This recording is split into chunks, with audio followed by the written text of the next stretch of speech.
হাদিসের দলিলের বাইরে যত মাজার আছে সব মাজার ভেঙে গুড়িয়ে দাও। কোরআন হাদিসের বাইরে যত পীরের খানকা আছে সব পীরের খানকা আগুন দিয়ে জ্বালিয়ে দাও। কোরআন হাদিসের সত্যিকার দলিলের বাইরে শায়েখ নামে যত ভণ্ড আছে সব ভণ্ডের আস্তানা গুড়িয়ে দাও।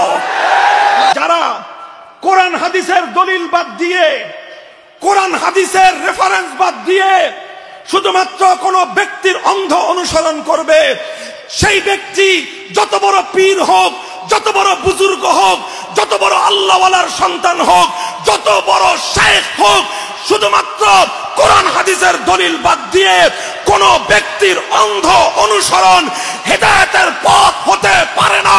এটা জাহান্নামের পথ, এটা ইবলিসের পথ।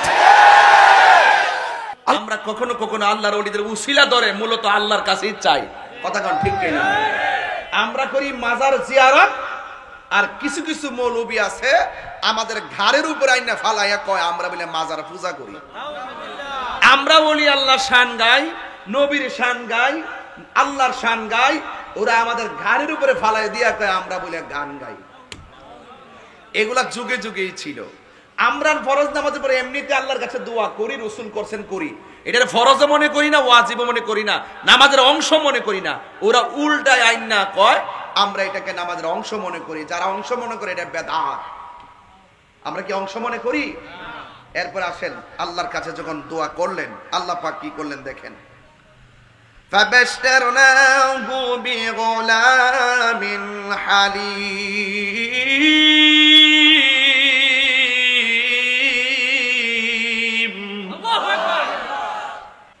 প্রতিদিন কোথাও না কোথাও বৃষ্টি হচ্ছে, ঠিক কিনা বলেন?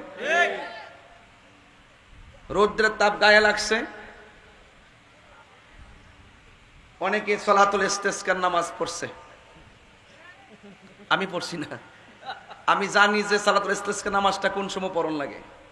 ক্ষেত যখন ফাইটটা জায়গা, ফসল যখন মইরা জায়গা, অবস্থা যখন ভয়াবহ হয়ে যায়, কৃষকের যখন মাথায় হাত দেয়, ক্ষুধার তাড়নায় যখন কাতর হয়, তখন ওই ফসলের মাঠ যখন চৌচির হয়ে যায়, তখন আল্লাহর কাছে বৃষ্টি প্রার্থনা করার জন্য সালাতুল ইস্তিসকার নামাজ। কথা বলতে গেলে আর গরমের জন্য যদি ইস্তিসকার নামাজ পড়তে হলে সৌদি আরবে প্রতিদিন নামাজ পড়ন লাগবে, ঠিক কিনা বলেন?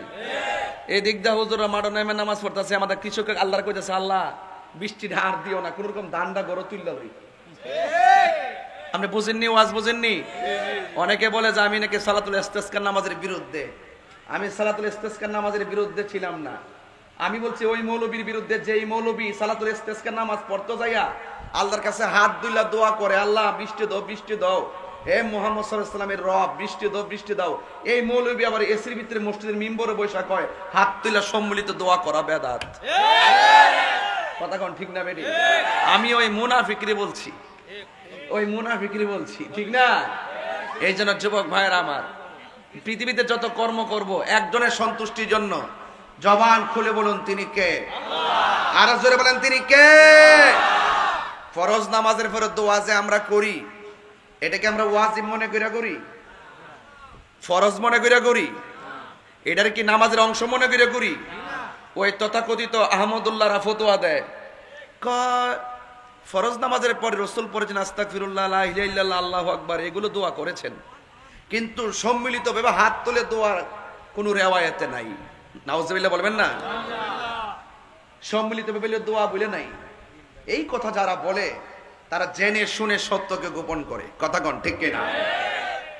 তো এই জন্য এরা একটা ফতোয়া দেওয়ার সময় দেখবেন অনেক কৌশল করে, নিজে নিজে বানায়, নিজে নিজে বানায় ফালায় ফালায় কথা কয়, ইডও কয় ইডও কয়, আসল কথা কয় না। কথা কোন ঠিক না বেটি?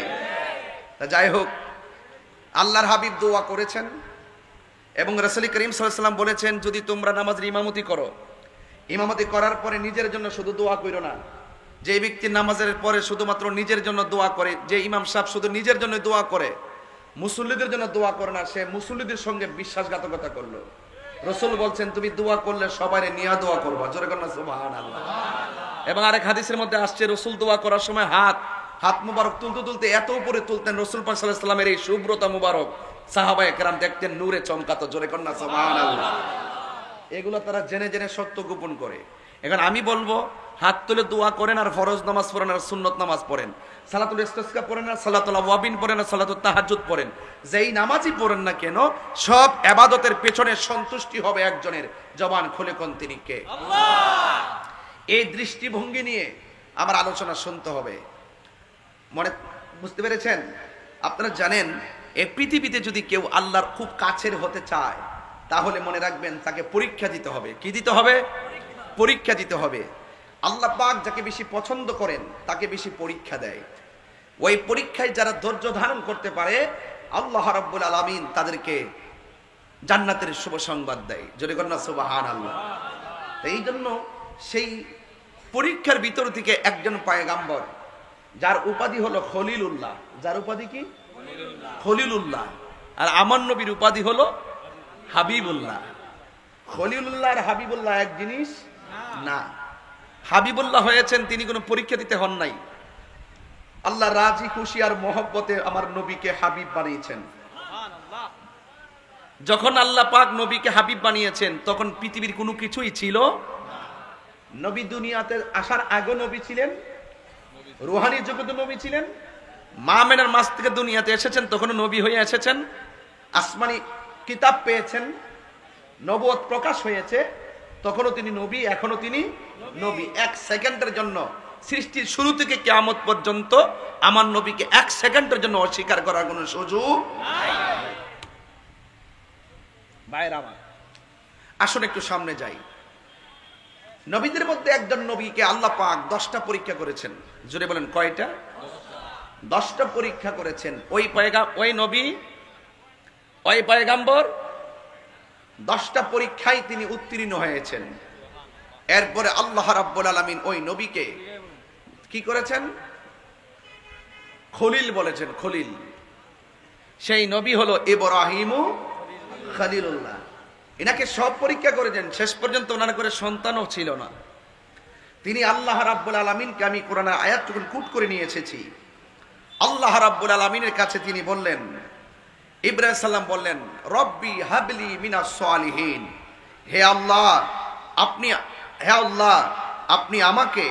আপনি আমাকে একটি সৎ ছেলে সন্তান দান করুন। জোরে বলেন সুবহানাল্লাহ। আরো বড় করে বলুন না সুবহানাল্লাহ। তাইলে বলেন সন্তান প্রয়োজন হলে চাইবো কার কাছে? আরো যদি চাইবো কার কাছে?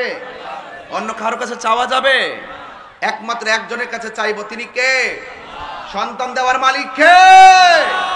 আমরা ওলি আল্লাহর কাছে সন্তান চাই না, আমরা কখনো কখনো আল্লাহর ওলিদের উসিলা ধরে মূলত আল্লাহর কাছেই চাই।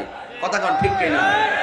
আমরা করি মাজার জিয়ারত, আর কিছু কিছু মৌলবী আছে আমাদের ঘাড়ের উপর আইনা ফালাইয়া কয় আমরা বলে মাজার পূজা করি। আমরা ওলি আল্লাহর শান গাই, নবীর শান গাই, আল্লাহর শান গাই, ওরা আমাদের ঘাড়ের উপরে ফালাই দিয়া কয় আমরা বলে গান গাই। এগুলা যুগে যুগেই ছিল।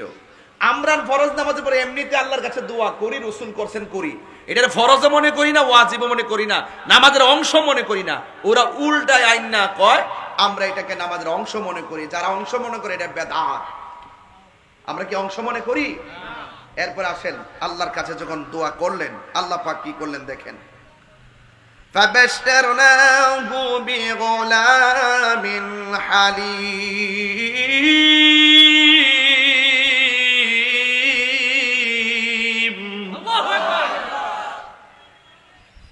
আল্লাহ রাব্বুল আলামিন বলেন, ইব্রাহিম নবী যখন আমার কাছে সহনশীল সন্তান কামনা করেছেন, আমি তাকে সহনশীল পুত্র সন্তানের শুভ সংবাদ দিলাম।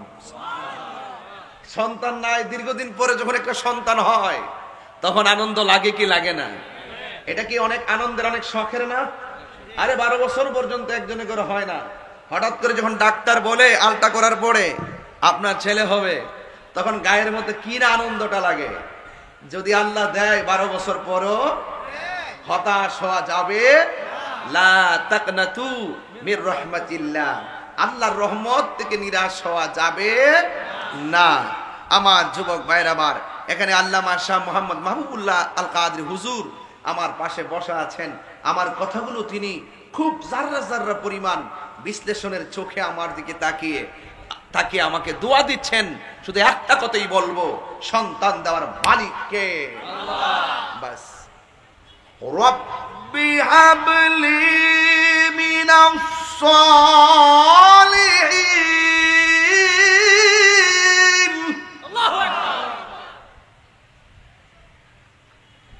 চাইছে আল্লাহর কাছে সন্তান, আল্লাহ কয় যা দিলাম। সুবহানাল্লাহ। আল্লাহ রাব্বুল আলামিন বলে না যাও যাও, আমি আল্লাহ রাব্বুল আলামিন তোমাকে সহনশীল পুত্র সন্তানের শুভ সংবাদ দিলাম। আল্লাহ রাব্বুল আলামিন ইব্রাহিম আলাইহিস সালামকে হাজরা আলাইহিস সালাম, ইব্রাহিম আলাইহিস সালাম, হাজরা আলাইহিস সালামের ঘরে আল্লাহ রাব্বুল আলামিন ফুটফুটে একটা সন্তান দান করে দিয়েছেন। জোরে জোরে কি সুবহানাল্লাহ বলা যাবে না? আমি ডানে বামে যাব না, আমি ডাইরেক্ট আলোচনায় ঢুকে গেলাম।